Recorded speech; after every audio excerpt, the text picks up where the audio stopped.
Janine Roem is a cypherpunk journalist and Bitcoin privacy educator. She publishes a newsletter titled This Month in Bitcoin Privacy, writing about privacy-related technology developments, events, and conversations in Bitcoin, as well as the tools and strategies that can be used to protect our right to informational self-determination.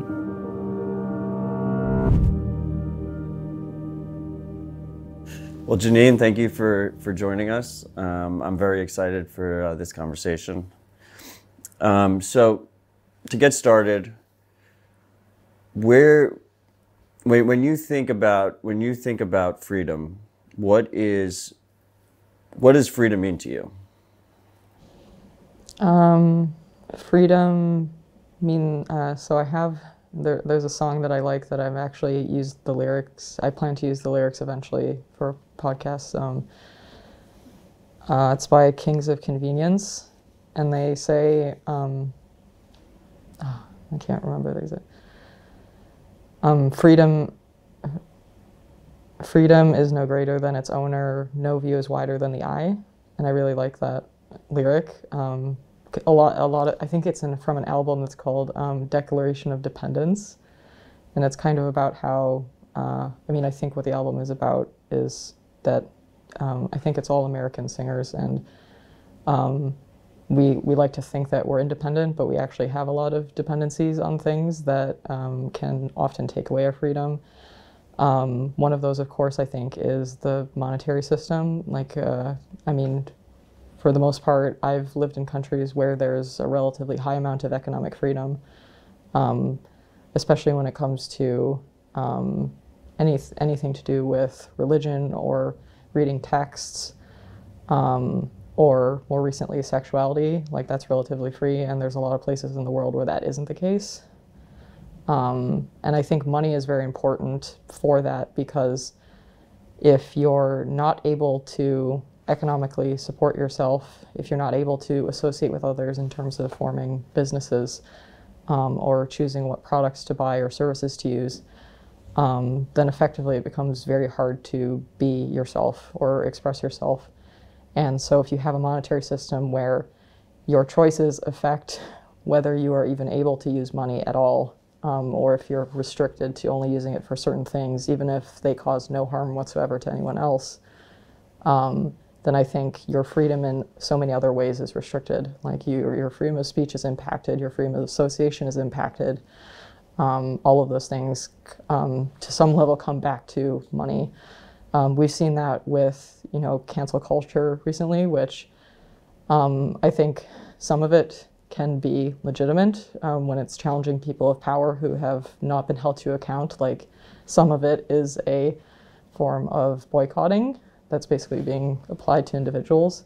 But I think in a lot of cases, especially when the allegations aren't based on solid evidence, essentially what people are doing is mass disassociation, and we can say, well, they all have the freedom to do that, and of course I agree, if they don't want to give money to someone, that's fine, but if that happens on such a scale where a person is basically excluded from the economy, maybe even they get their bank account shut down, depending on what the allegation is, then effectively they can't live. And I've heard from people who have experienced this personally, and a lot of them say, I think there was even a book by John Ronson where he interviewed someone, and they basically said, who had experienced this kind of backlash, and he said, basically these people just want me to disappear and go away. They want me to die without actually saying that. And he also said something interesting where it's they want to use me as a cultural reference for what you shouldn't do. So freedom to me is that while you should obviously be able to express your dislike for people who you think have done harm to others, you should also have ways to protect yourself against that being used for example, political censorship, because that is also happening. And I think people need to be more careful.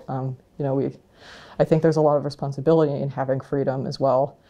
For example, recently with the Wasabi blacklisting, which was very unfortunate, someone who is a contributor made the argument that Wasabi is within the right to do this Right. because they own the server. He was making a property rights argument.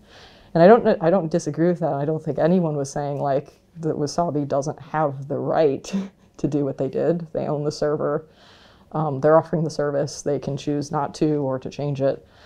And they do have the right, but that doesn't mean, just because you have the right to do something, doesn't mean that other people won't be impacted by it, won't dislike it. And they have to take that into account.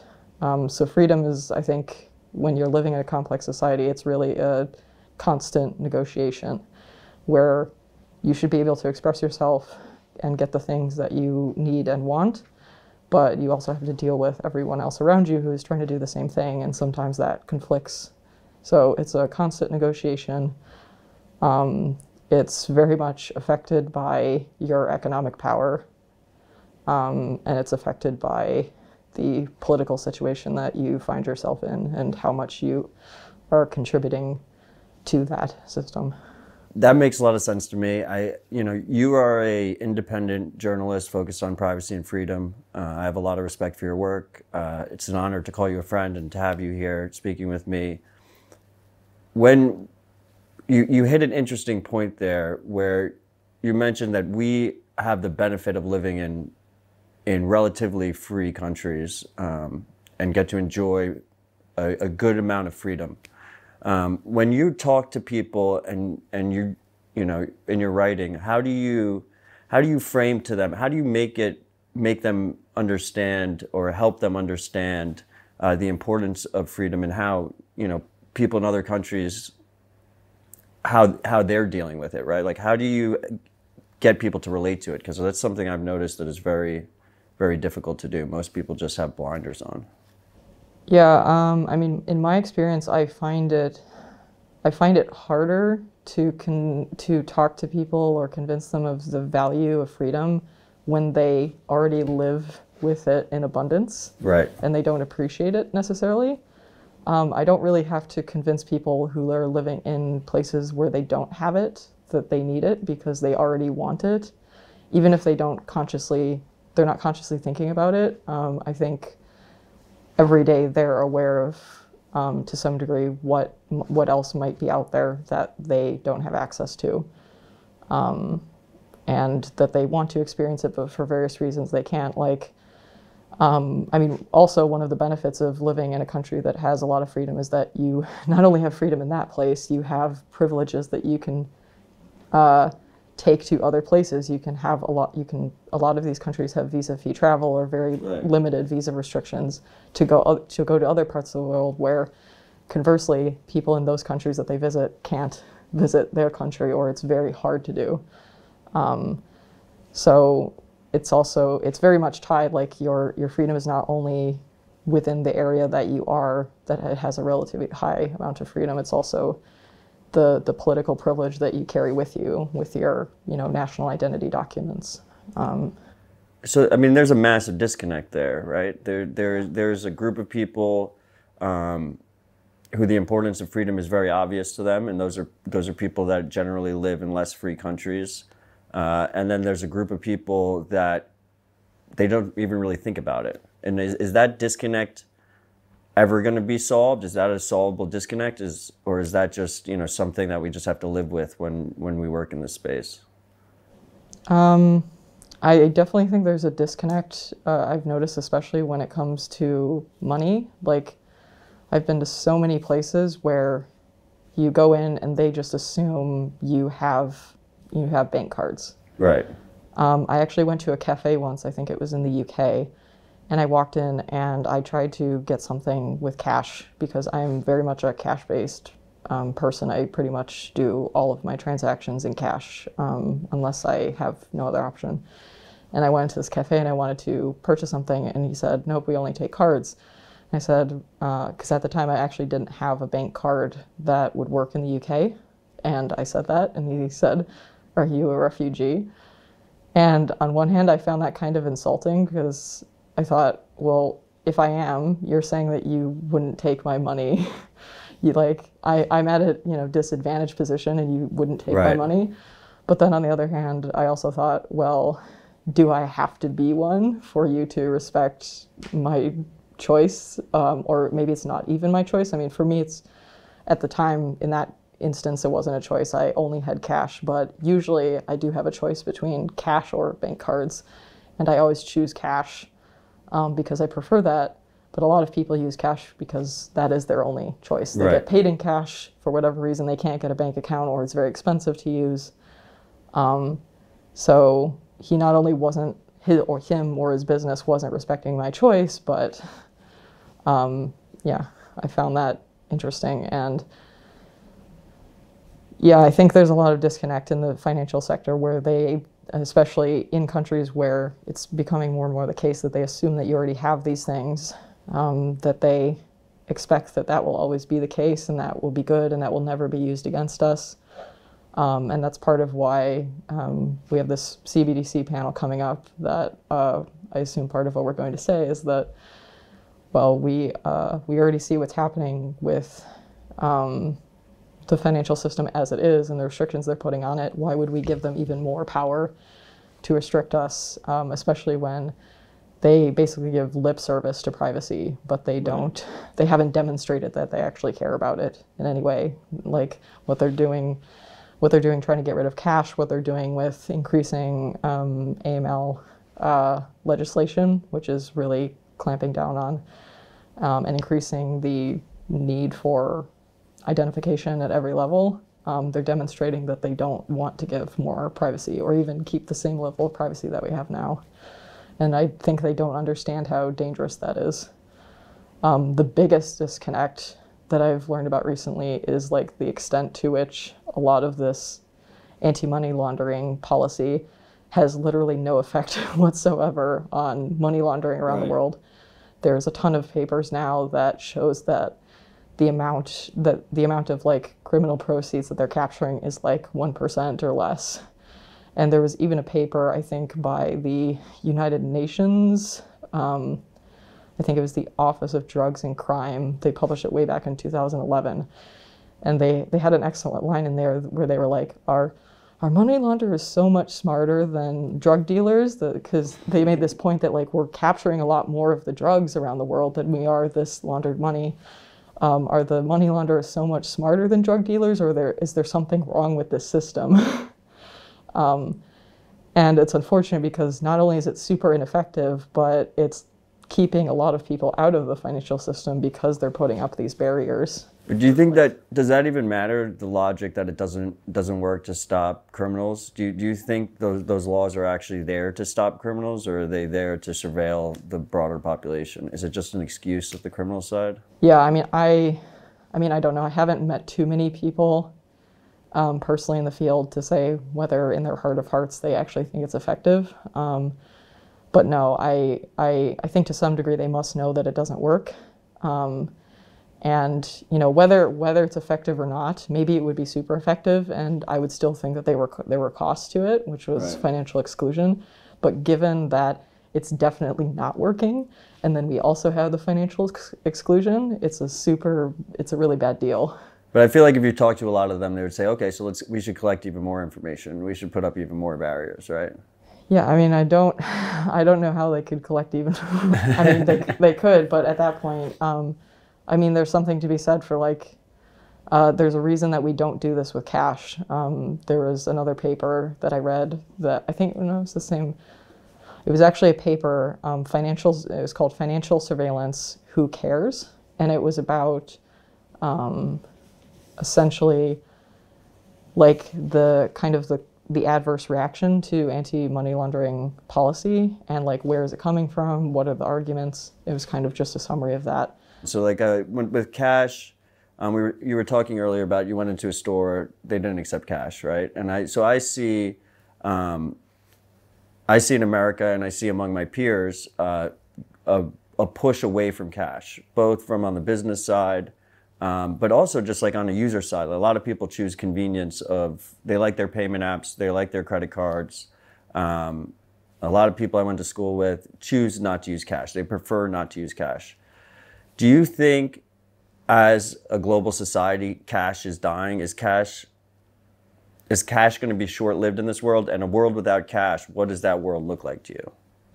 I definitely think cash is dying in certain parts of the world. I've deliberately chosen to live in places where I think still 50% or more of the transactions are made in cash. And I think there are many parts of the world where it will take much, much longer, if it happens at all, to transition out of cash, just because you have a large older generation who isn't up to switching. Right. You also just have a lot of distrust in the government and the system in general, that they don't even want to use it because they're suspicious of it. I think that was happening to a degree in El Salvador, even with Bitcoin, because they went through dollarization before that and the results of that for a lot of people weren't that great, and they kind of suspected that Bitcoin would have a similar effect. So there was a lot of resistance initially, especially given that the government was involved in promoting Bitcoin. Right. Yeah, I think a big part of the reason that a lot of people are sort of voluntarily transitioning away from cash on their own is because the people that build the digital financial system, they try very hard to make sure that the costs of that are hidden from you. For example, most people aren't aware of the huge amount of data that is collected about them just so that they can use a credit card. Right. They're not aware of how the credit system works and how it can be very toxic. And I think if people were more aware of those costs, if it was more clear to them, then they might change their mind. That's actually been a case with privacy for people who don't, right. They don't value privacy, or they're not sure what they should do about it. Once you show them the costs of not doing something, then there's kind of a paradox where a lot of people say they care about privacy, but in practice they don't do that much about it. But once initially that was assumed, it was assumed that the reason for that is because people were basically lying about how much they valued privacy. Right. But the reality was that they just didn't actually understand how the systems they were using worked. They thought they were using them properly. They thought they did care somewhat about their privacy and they were doing it in the right way. And then once someone showed them, well, no, this is what you're doing, this is how it's harming you, here's a better way to do it, then they actually did it. So it was actually it was a question of education. There's an education shortfall. Yeah, a lot of this is just education. There was a paper, I think in 2017, that I wrote about where it was misconceptions people had about privacy and about things like email and SMS texting. And even in 2017 or 2016, whenever they did the survey, most people were still under the impression that SMS texts were secret, and that email was very secure and all of this. And the reason that they gave actually for that was because banks use it. Banks use it to send notifications. And if my bank is communicating with me in this medium, it must be secure, because my bank wouldn't use an insecure medium. So part of it is also they assume that they can trust these institutions to know what they should be using, and they kind of shift that burden onto them, and then it turns out to be very wrong. Would you say that and at least in my experience, what I've noticed is a lot of people they're kind of aware that they're at risk, that they have these concerns, but it's not until they actually get burned that they start to try and improve their setup. Would you agree with that? People touching the stove is probably the number one way they start to improve their current situation, privacy-wise? I agree that that is often the number one way that that's where the major shift usually happens. I don't think that that's how it should. I part of what I do with my education, I made a privacy course, and the recommendation I had was that people should be proactive about this, because it's part of the problem with relying on this sudden change as a result of catastrophe. In a way, it's very hard to then do a speed run of the education in a way where you're doing it properly. Whereas if you're proactive about it and you prepare before a catastrophe happens, then you not only have more time to absorb the information, you implement everything correctly, and you're not under a huge amount of stress. Right. So I definitely encourage people you know, yes, you haven't had a data breach yet, you haven't had an identity theft yet, you haven't had money stolen from you yet, but here's the ways in which it could happen based on what you're currently doing. And you do not want to start fixing these holes once the hole gets so big that, you know, you have no choice but to do it. The time to fix the ship isn't when it's sinking. Yeah. Like, otherwise you'll probably panic and sink. Yeah, like you might survive, but it's not fun to be learning under pressure that way. So I encourage people to be proactive, even though that's also difficult because it takes time. You're not fully aware of the incentives at the reasons to do it at the beginning. But I think it's healthier and easier to start now and do it slowly than to have to rapidly go through it later. Let's pull it back a little bit. So when did you start, when did you decide you wanted to be an independent journalist focused on privacy, and what was the reason for that? What was the triggering moment where you realized, you know, privacy is this, you know, insanely important topic in today's age?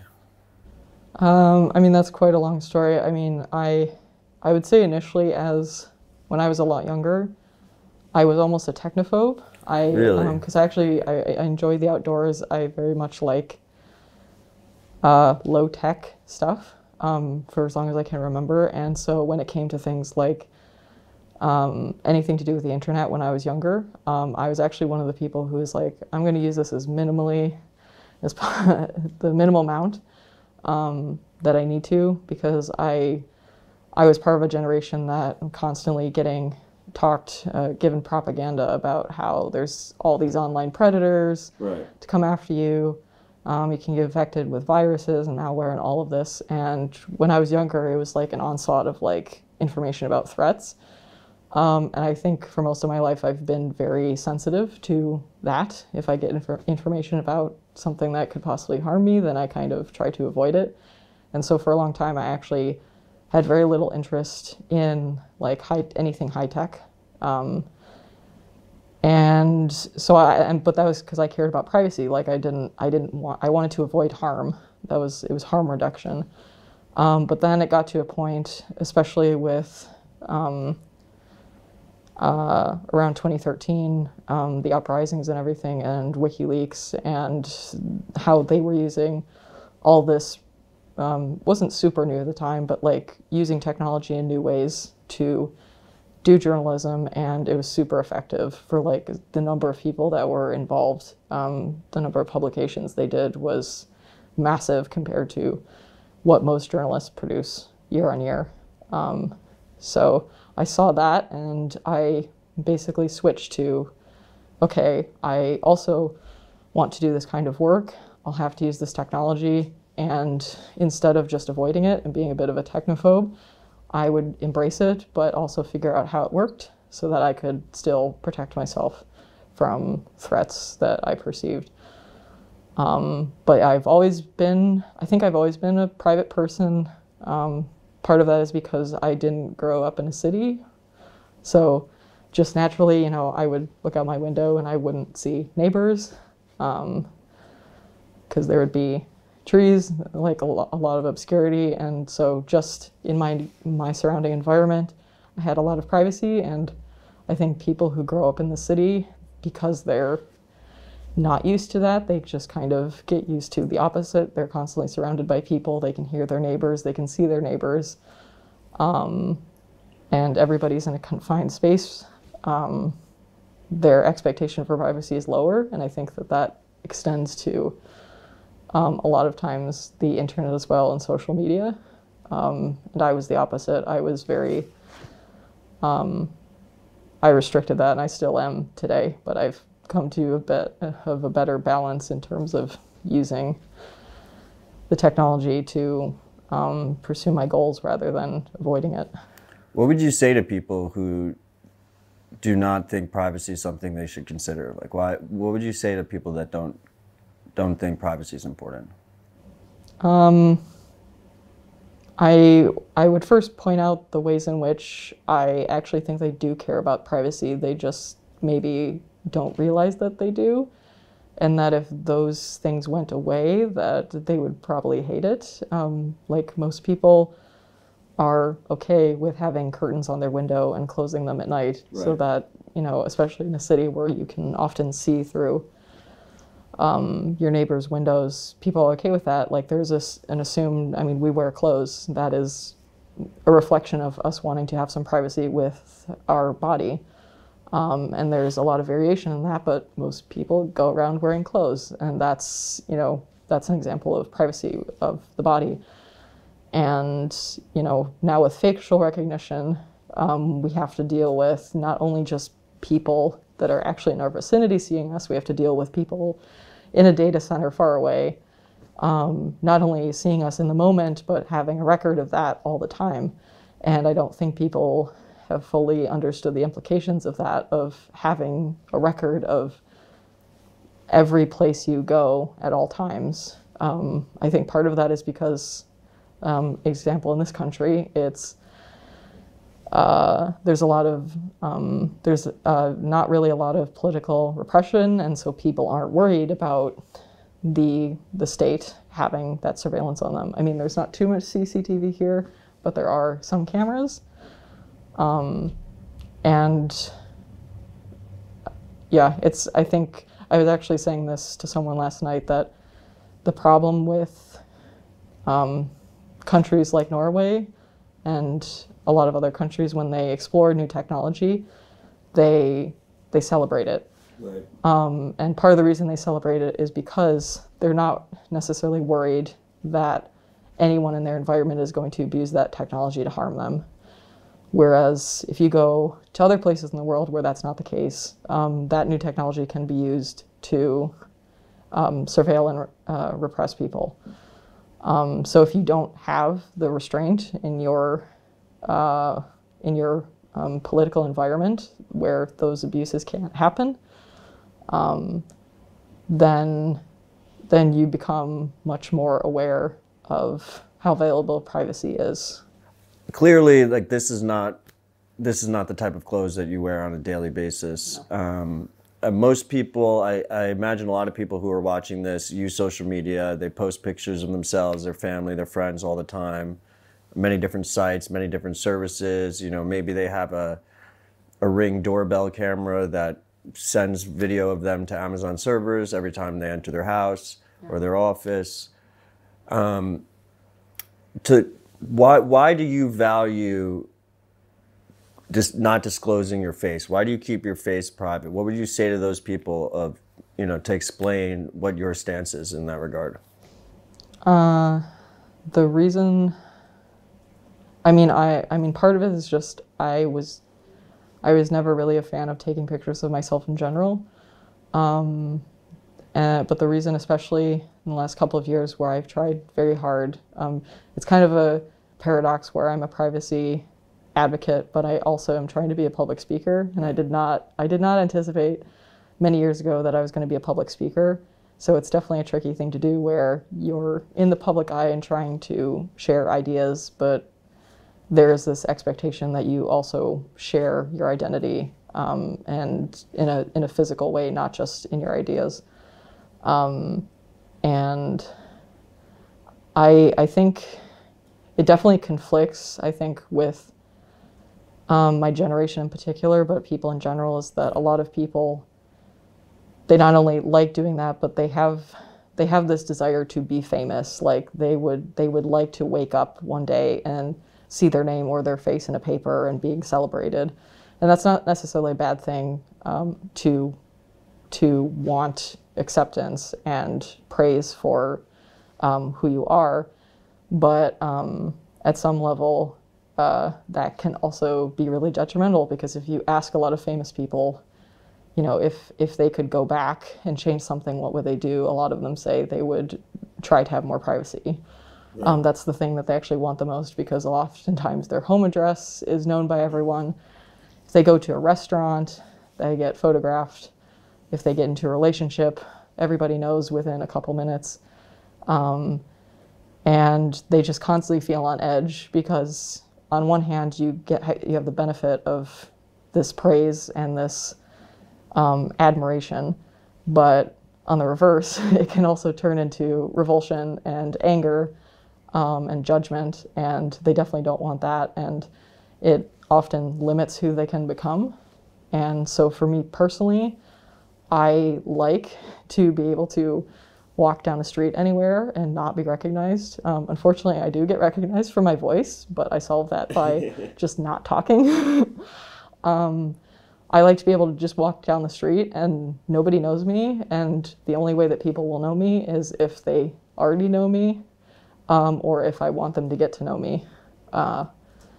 Otherwise, like it gives me that choice, and I also don't, given that I am a public speaker, I also don't want to be in a position where I don't know if I will ever be famous, but I never want to be in a position where I feel like I have to pigeonhole myself because I'm worried about people getting angry at me and coming after me for the opinions that I have. Like, I want to be able to speak as freely as possible.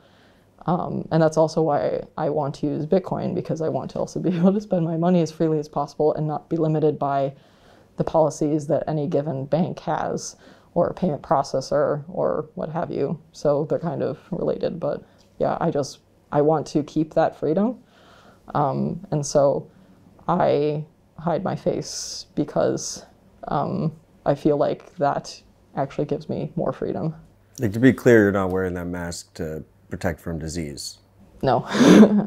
I mean, I'm not worried about disease because I'm quite healthy person. I did not get COVID once this entire pandemic. So no, I'm not worried about disease. So it is very convenient though.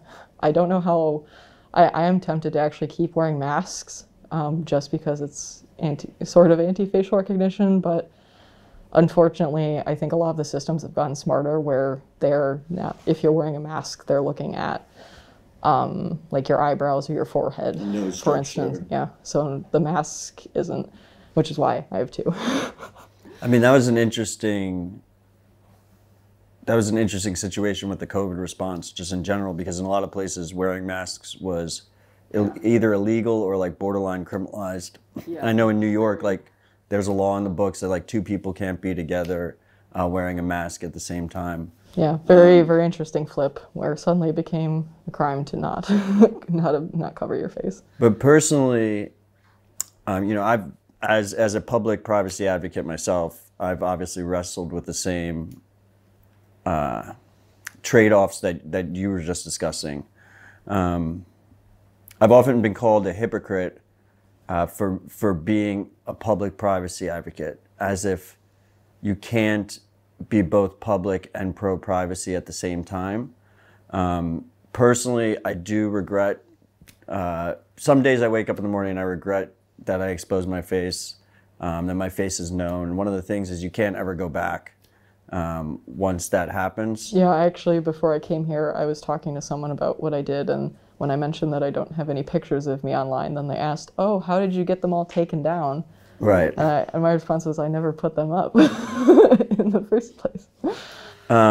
What would you say to the people that say public figures that advocate for privacy are hypocrites?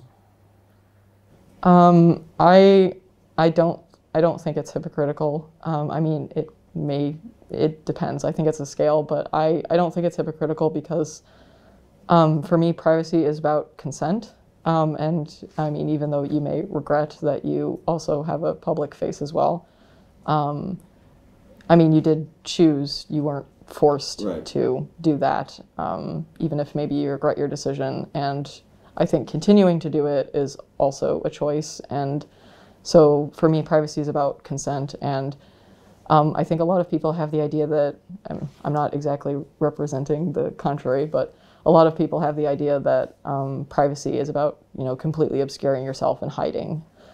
And people can do that. I think it's a scale, though, based on your choices and your threat model and the way you want to live your life. And I think you should always have the option to go at different points of the scale, but I don't think it's invalid for someone to have a public face and post pictures, but also care about privacy. I don't think that invalidates it because you can have a public face and still be private about where you live and what you're doing and where you're spending your money. There's a lot of people who have all of those things and have very little privacy. So I think as long as you're working towards it in other areas of your life, if the way you're living makes you happy and you feel like you have a lot of freedom and you can do what you want to do, then maybe it's okay to sacrifice privacy in some areas, and that's not a detriment to your life. I don't know if sharing my face publicly also would be a detriment to my life, but because I'm not sure of the consequences, I'm just being cautious about that. But no, I don't think it's hypocrisy. So, I mean, one of the things in the privacy circles that a lot of people talk about is this almost a meme now. I don't care about privacy because I have nothing to hide. But what I've noticed more myself through my education efforts and talking to people is that in today's age, what I see more is people are using lots of social media. You know, they have their assistant devices, which are basically like wiretaps that are connected in their home. They send their DNA places, and they say to me, Matt, I'm already screwed. There's nothing I can do to improve my situation. What would you say to those people? I would recommend them a book called Extreme Privacy by Michael Bazzell, because he actually goes through he actually like makes guides about how to remove yourself from the internet, even if you use things like Amazon and stuff. He shows you the opt-out policies, the data deletion policies, which it may not be perfect, but you definitely can do it to a degree. So I wouldn't say that there's very few things where there's a point of no return where you can't reverse them or improve them. So I don't think that that's a good argument, because if it was that hard to do, we wouldn't see so much censorship on the internet. We see stuff getting taken down all the time, things getting lost. So there definitely are ways to delete yourself from the internet. You can always improve your situation. Yeah. It's not a lost cause. Yeah. And even if you can't, you can also, change your life, move to a different location and start fresh. And if you learn about the ways that you can not do those things again, that's an improvement, even if, the version of you that lived in the previous place that you lived is fully doxxed. You can go somewhere else and still get a sense of safety and privacy, even if your former life doesn't have that. So one of the things that always intrigued me about you is you're very publicly proud about not carrying a cell phone. Why don't you carry a cell phone? Everybody carries a cell phone. Yeah, so again, this is kind of sort of related to being a technophobe. I was one of those weird kids that it was when it was becoming popular for, teenagers to have cell phones. I was not interested in having a cell phone at all. My parents actually kind of forced it on me because they needed a way to communicate with me. So I have used phones. I've used dumb phones. I've had so few phones in my life that I still have in my possession all of the phones that I've ever used. So I have used them, but I've used them in very limited degrees. Part of that is actually not to do with privacy. It's to do with kind of the patterns of behavior that you get into when you have a smartphone and you're relying on it for everything all the time. For example, I've never had the experience of laying in bed and reading something on my phone or watching something. I've just never used a phone in bed at all. It's not the first thing that I look at when I wake up. When I go out to eat places or go shopping or meet with people, I am not carrying a phone. I try to prearrange plans, and I've become very good at navigating without using any kind of internet-connected device to help me. I use maps. I use my memory. I look. You use like actual paper maps. I haven't used paper maps very much. Part of that is because if you're a person who's walking around carrying a paper map, you get quickly targeted by people who want to help you because they think that you're a lost tourist. So I would actually recommend to people who, if they want to stop using phones, but they need something to help with navigation, I actually recommend getting like a car, like an auto GPS device, because a lot of them look like really chunky smartphones, but it has a limited function. It tells you where you are and where you want to, it helps you get to where you want to go. So you can go around carrying a device that will help you navigate, and it looks like a smartphone, so you won't look like a lost tourist. You'll look like everyone else who is using Google Maps to walk around. And it doesn't have an internet connection. It's not tracking you. I mean, it might, but like it's very limited. It's like only telling you about location. Well, I know like the dedicated Garmin's don't. Yeah. Like the maps are preloaded. Yeah, you can preload. Yeah, you can preload the maps, and yeah. So, to get back to the main thread. Part of the reason I don't use smartphones is just because I don't want to constantly be getting notifications. Right. I don't want, because I've tried to actually learn what is the experience of like a person who does rely on their phone and then goes without it. And it's usually like digital detox videos. And a lot of the people say that they're even scared to walk out of their own house without a smartphone because they think that they'll get lost on the way, and if they don't have their smartphone, then they'll not be able to find their way home. And I find that amazing because I've never had that fear. Like part of it is just I prepare so much, but also I just have a good understanding of my surroundings. So if I do get lost, I know, okay, I can walk to a train station. Train stations have like area maps. I can use the area maps to get back to where I'm familiar with the territory. And so like navigation is one example where I don't want to rely on a smartphone to be telling me that information where without it it basically makes me super vulnerable. You would say it's like it's a combination of privacy reasons and not wanting to be dependent on it. You don't want to have this dependence on this. Yeah, and it's not device. It's not just technology either. I'm like in my daily life, I try to with my diet. I avoid alcohol and drugs, and basically my only, I would say, addiction is probably sugar dependency because I can definitely feel when I haven't had sugar. What about caffeine? I do not drink coffee, no. I don't drink coffee. I drink alcohol occasionally, but that was only since recently. Before that, I never had it, and that's kind of in the same category of I'm trying to avoid having dependencies where I need to have something or it affects my mood or my energy level.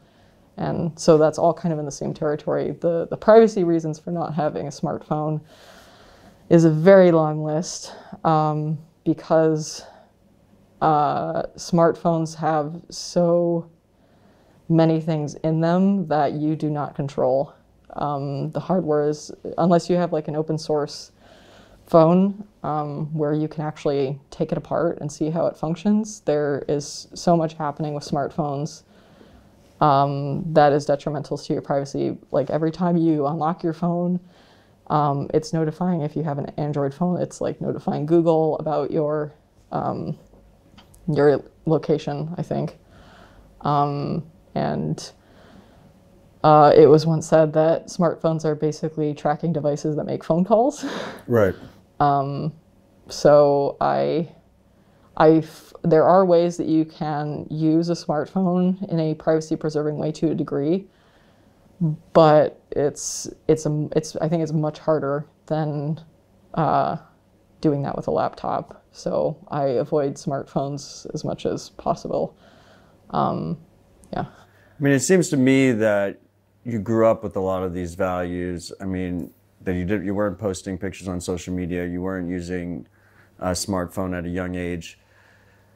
When we see kids these days, wow, I sound like such an old man, kids these days, you see a lot of kids come in, they're using social media, they're using assistants, you know, voice assistants, they're using iPads. You go to dinner, you see a kid with an iPad at 2 years old, 3 years old. It seems to me that it's a troubling trend. Are you concerned by that? Do you ever feel that it's maybe a lost cause, the work you do? And how do you battle with that? Like, how do you battle with the frustration of this new generation coming basically directly into the surveillance economy? Yeah, it's especially difficult with children because, I mean, their parents often are at an age where they didn't have that much access to technology when they were children, and so they don't understand the effects that much technology use at a young age will affect their children. I'm definitely not opposed to kids using smartphones or tablets if the purpose of it is, for example, education. Like, there are some great educational apps that that can, you know, help them learn things in a very interactive and fun way. But I think that a lot of kids are not using these devices for education. Their parents give them these devices because it's a good distraction. It's a digital babysitter. It's a way for them to often not engage with their children. And the scary part is a lot of the time they don't even have an awareness of who else their children are engaging with when they're using social media, even these apps. I've seen some of the ads that play for mobile games. They are incredibly disturbing. I recommend, like, if you're a person who's never done mobile gaming, I recommend looking up the kinds of ads that play for mobile games. They are scary. And you know, if I've seen them just by looking up like examples, then I can imagine that kids who are playing these games are seeing them, because like a lot of these games, you click a button to say, yeah, I'm 18 years old. But of course, there's no proof. Right, every kid's going to click that button. Yeah, and I don't know if there should be proof. I don't think it should be the responsibility of the game developer to verify a child's age. I think parents should be responsible and like have a good communication with their child about what kinds of content they're engaging with. And when a kid gets to a certain age, of course, then it becomes more their choice, and they might make mistakes. But when you're dealing with a child who does not understand the consequences of their actions, it really is the parent's responsibility. And children do not understand the consequences of constantly staring at a screen for hours on end every day.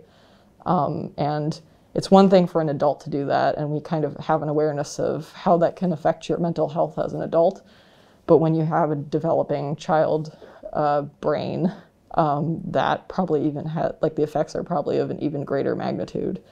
So I'm definitely going to be the type of parent that, like, I don't want to be the type of parent that says, no, you absolutely can't use this, and I just never provide it to them.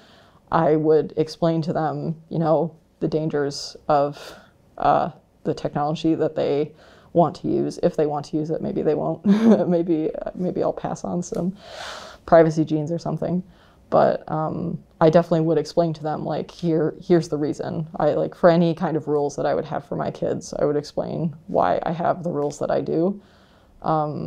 And, you know, explain that it's about safety, and, you know, to some degree, you'll have to say you'll understand someday, because you can't explain everything to them. But yeah, I'm definitely worried about the current trend of kids using this technology. And you can definitely tell that the people who make it are aware of this, because people are constantly mentioning, like, the children of, like, the social media CEOs right. aren't letting, they're not allowed to use this stuff. And that definitely, like, tells you that they're aware that it can have negative effects. What would you say? What would you say to parents that say, you know, we're living in an increasing digital world? They don't want to, you know, put their kids at a disadvantage by keeping them away from technology.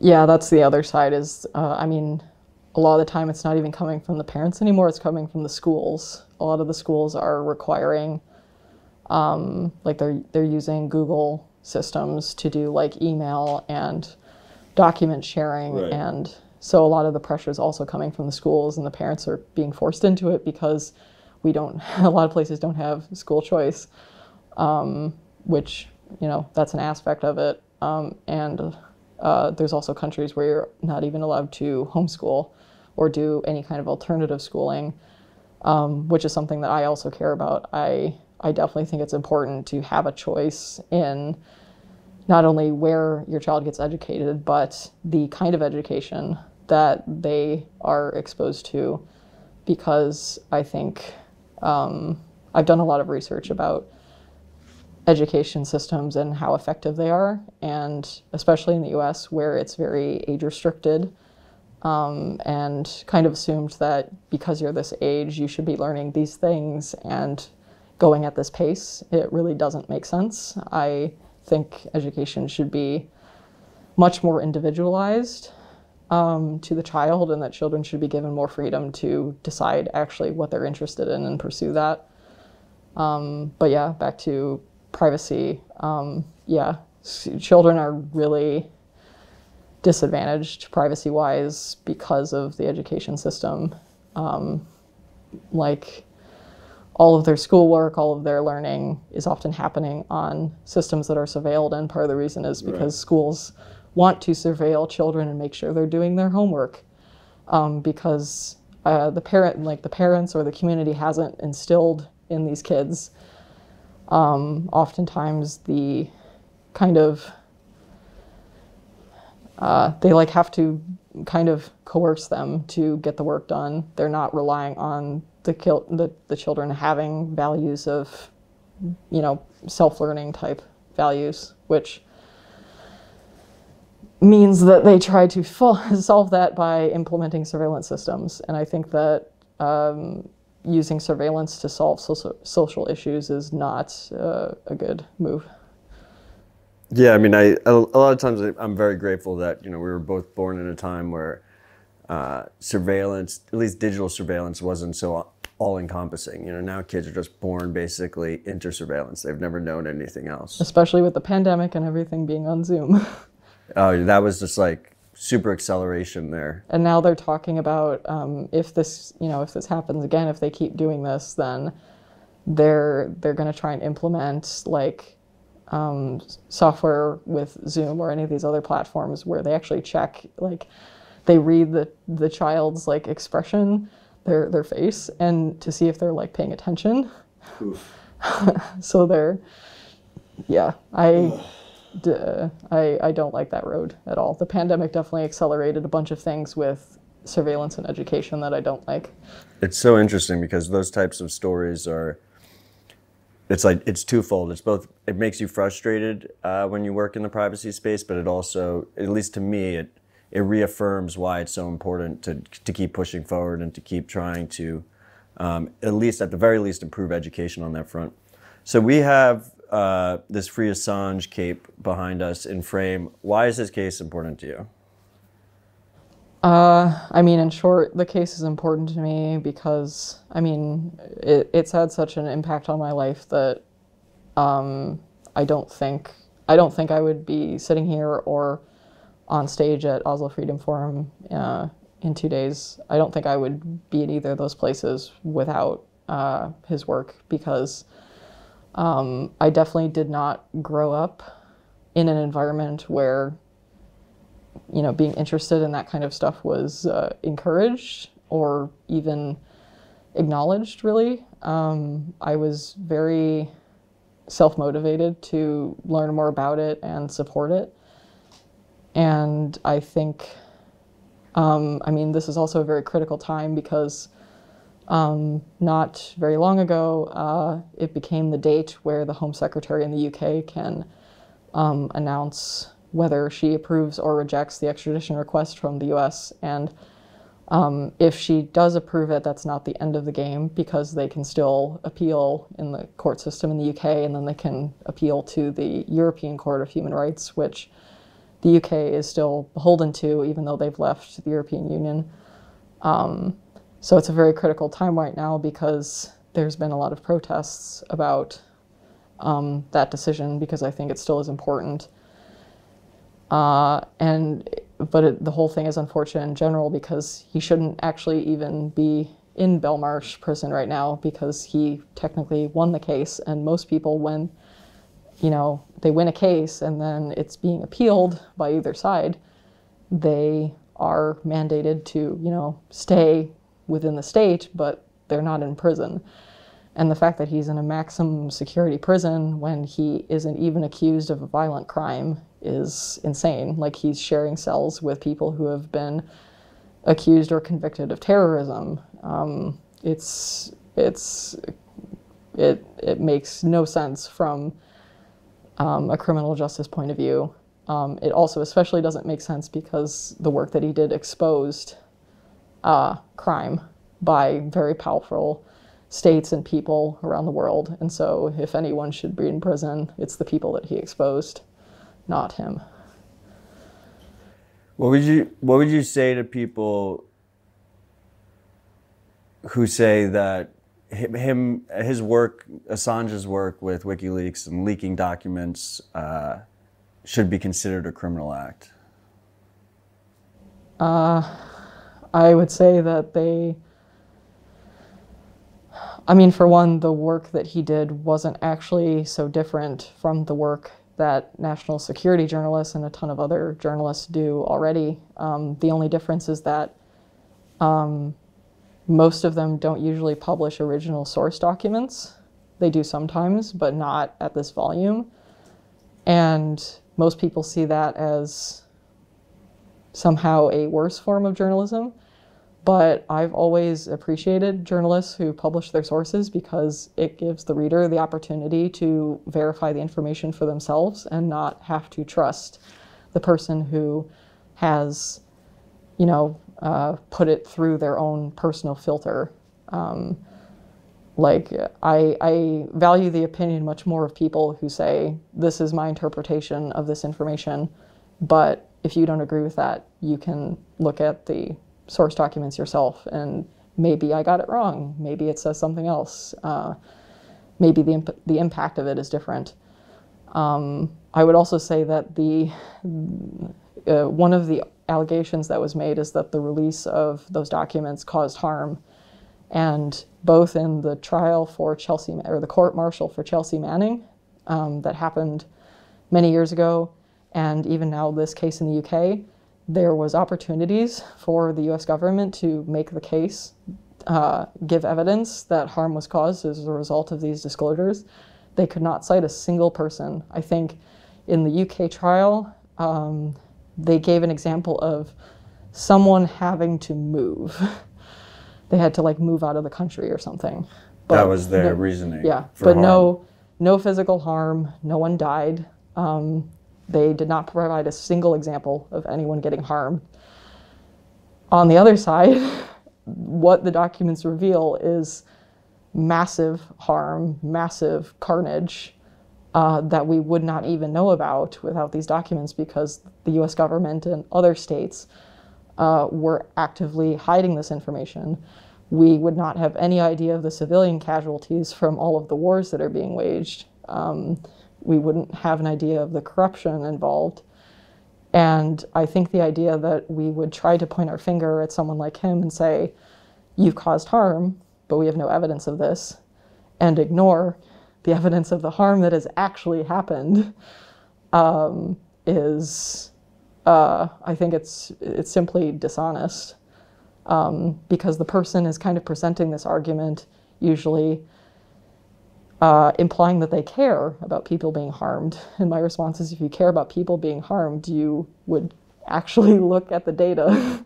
You would actually look at the source material and see what it tells you, not try to basically put him outside the political tent of journalism, which means that he can be put in prison for exposing crime, having harmed no one. Janine, I want to thank you again for joining us. If you could say one thing to someone who may not really understand the importance of privacy and freedom in their lives, what would it be? Well, I think going off of the last question, part of the reason that I wanted to have this here today, especially for the Oslo Freedom Forum, because I'm going to be wearing it as a cape, is because the woman who came up with the term cypherpunk, Jude Millen, also known as St. Jude, she wrote for the original Wired magazine before it was called Wired magazine. In 1993, she said, another caped nerd for peace, justice, and privacy. And I've always liked that phrase. And so part of the reason I am going to wear this as a cape is because I'm kind of playing on that slogan. And there's this phrase that we hear all the time, not all heroes wear capes. And so I would say also not all nerds wear capes. And these days, a lot of heroes, instead of wearing capes, they're wearing prison jumpsuits. And if part of the foundation of justice is that you speak up for those who can't speak for themselves, then I want to wear this as a message that I will be, or I will always try to be, one of those people. Awesome. Thanks, Janine. Really appreciate it.